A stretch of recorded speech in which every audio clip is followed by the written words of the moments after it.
Shalom. Puji Tuhan, kita bisa bertemu lewat pelayanan mimbar pada minggu terakhir di bulan April ini. Saya percaya semua jemaat ada sukacita. Sebelum kita masuk di dalam firman Tuhan, mari kita berdoa. Segala puji syukur kami persembahkan ke hadapan hadirat-Mu ya Bapa. Terima kasih untuk penyertaan dan pemeliharaan Tuhan sampai saat ini. Kami boleh ada sebagaimana kami ada saat ini. Saat ini Tuhan, kami mau menyampaikan kebenaran firman-Mu. Buka hati dan pikiran kami, supaya kebenaran firman-Mu boleh menjadi bagian kami. Terima kasih banyak Bapa. Terima kasih. Berfirmanlah Engkau, kami siap mendengar. Di dalam nama Tuhan Yesus, Tuhan dan Juru Selamat kami yang hidup, kami berdoa. Amin. Firman Tuhan pada minggu ini temanya damai sejahtera berkat orang percaya. Firman Tuhan terambil di dalam kitab Perjanjian Lama, Yesaya pasal yang ke-54 ayatnya yang ke-10. Dan sesudah itu kita akan sambung dengan Yohanes 14 ayat 27. Sebab biarpun gunung-gunung beranjak dan bukit-bukit bergoyang, tetapi kasih setiaku tak akan beranjak daripadamu, dan perjanjian damaiku tak akan bergoyang, firman Tuhan yang mengasihi engkau. Yohanes 14 ayat 27. Damai sejahtera kutinggalkan bagimu, damai sejahteraku kuberikan kepadamu, dan apa yang kuberikan tidak seperti yang diberikan oleh dunia kepadamu. Janganlah gelisah dan gentar hatimu. Saudara-saudara yang kekasih, dunia termasuk bangsa yang kita kasihi, akibat pandemi COVID-19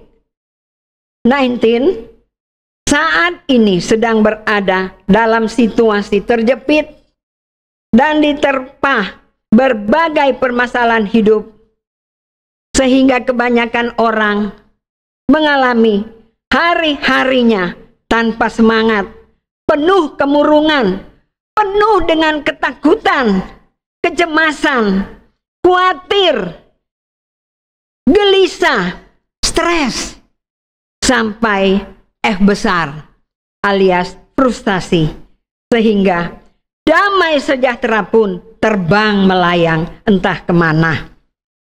Nah saudara, kita sebagai orang percaya tidak seharusnya kita kehilangan damai sejahtera, sekalipun harus mengalami pergumulan hidup yang berat, sebab kita punya Tuhan. Tuhan yang hidup, Tuhan yang sudah mengalahkan maut. Dialah sumber damai sejahtera kita.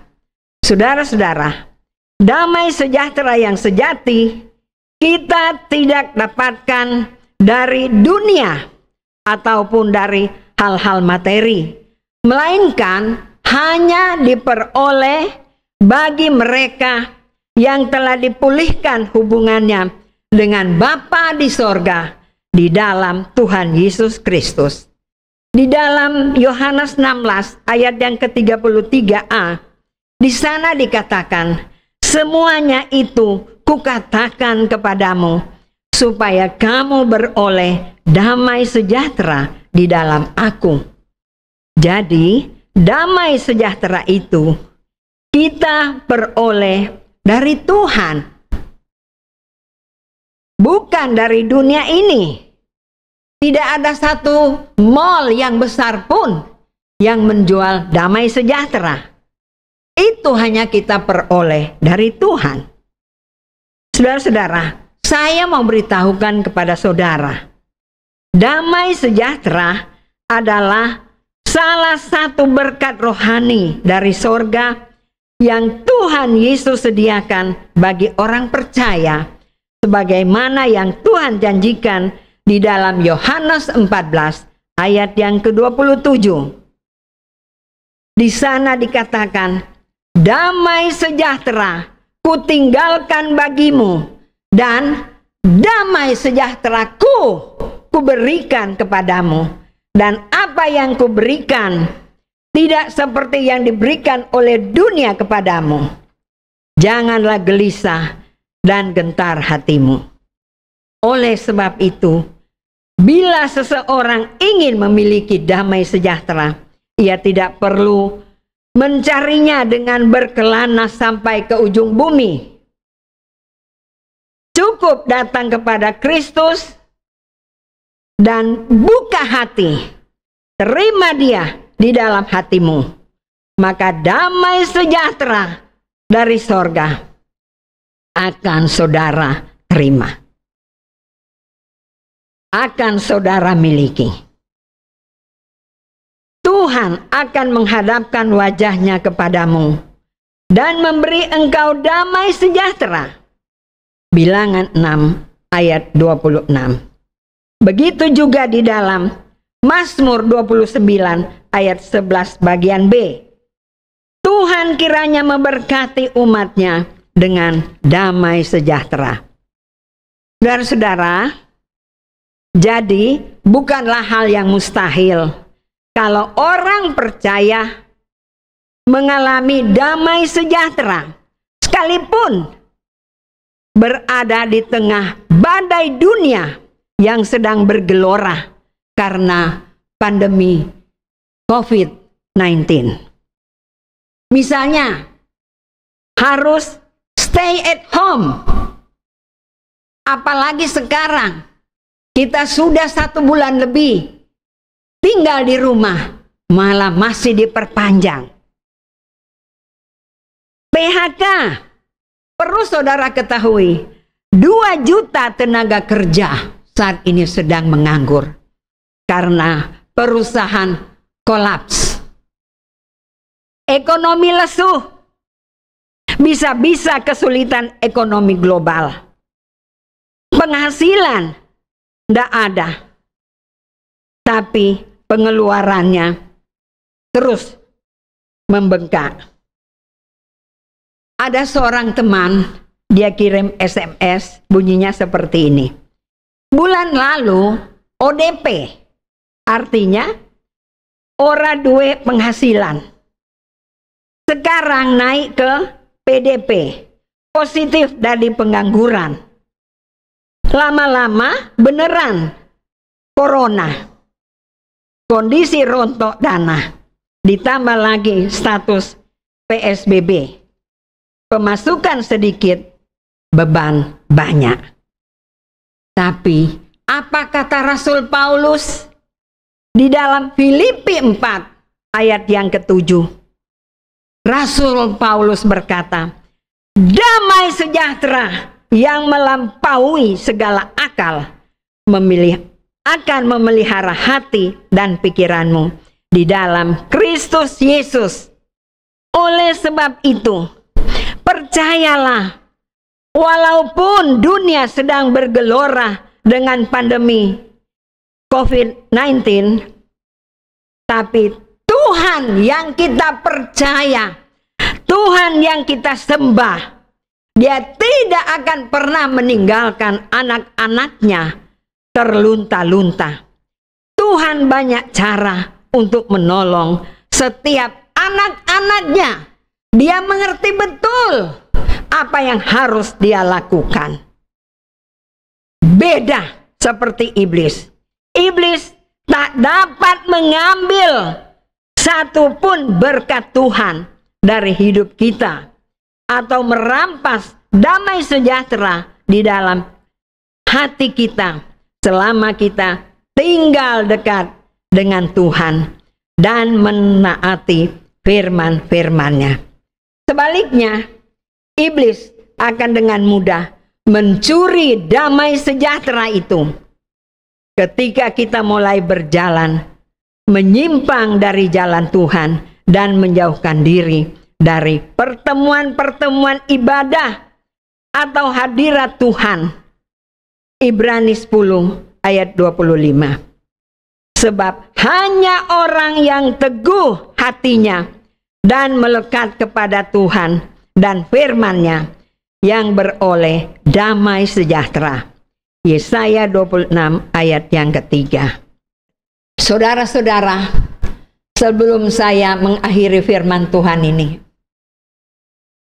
saya mau menyaksikan, ini bukan kisah bohong, tapi ini benar-benar kisah nyata. Ada seorang ibu ini memiliki 2 anak, yang satu usianya 6 tahun, yang kedua 4 tahun. Ibu ini pekerjaannya hanyalah ibu rumah tangga. Tidak ada kelebihan yang istimewa dari ibu ini.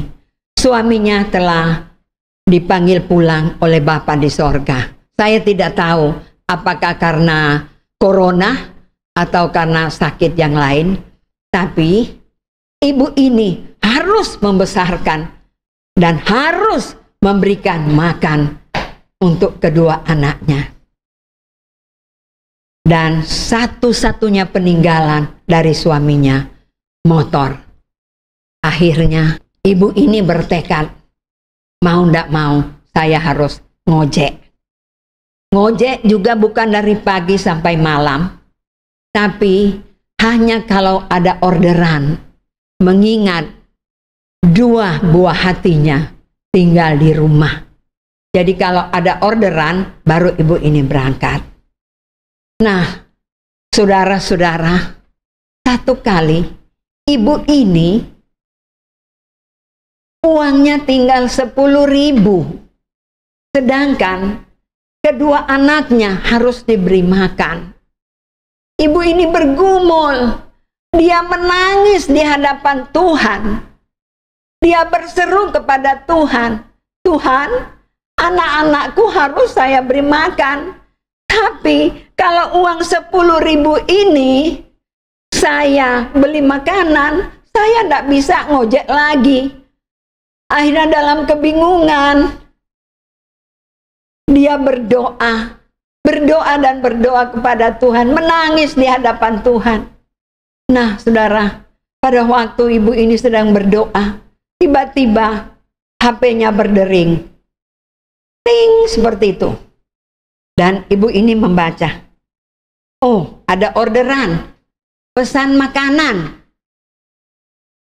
Akhirnya ibu ini cepat-cepat calling orang yang ngontak, ya. Kemudian, Bu, tolong pesankan saya makanan harga sekian di rumah makan ini. Akhirnya, puji Tuhan, dengan senang hati, ibu kekasih ini, dia pergi ke pom bensin dan dengan uang 10.000 yang ada, dia berikan bensin. Jadi ibu ini pergi ke restoran yang dimaksud. Tapi apa yang terjadi, saudara? Setelah dia sampai di restoran, restorannya sudah tutup. Dan ibu ini dengan kecewa, dia calling kepada orang yang memesan itu. Ibu, restorannya sudah ditutup. Ya sudah, katanya ibu yang memberikan orderan itu. Ya sudah, saya cancel ya. Tapi ibu kekasih ini dengan menangis dia berkata, Tuhan, uang 10.000 ku sudah tidak ada. Makanan tidak ada lagi untuk anak-anak. Bagaimana saya, Tuhan? Terus dia bergumul. Tuhan yang sumber damai sejahtera itu, saudara, tidak membiarkan ibu ini terlunta-lunta. Akhirnya dia sampai di rumah, dia menangis dan berdoa. Tiba-tiba HP-nya berdering lagi. Kali dia melihat, ada uang masuk. Transaksi lewat GoPay, katanya begitu. Ini dia lihat dari siapa ya? Oh, dari ibu yang pesan makanan tadi. Terus dia bilang begini, wah ini pasti salah kirim nih, salah alamat. Akhirnya dia WA lagi, ibu salah kirim. Tapi ibu itu bilang apa? Tidak, saya tidak salah kirim. Ya, itu saya kasih uang 100.000 buat ibu untuk membeli kebutuhan ibu. Sekarang ambillah uang itu dan belikanlah apa yang ibu kehendaki. Nah, saudara, di sini kita melihat, bukan? Tuhan yang penuh damai sejahtera itu, kali lagi saya katakan, dia tidak membiarkan anak-anaknya yang berseru kepadanya terlunta-lunta. Amin, saudara. Oleh sebab itu, saudara perlu memiliki damai sejahtera. Selamat hari Minggu.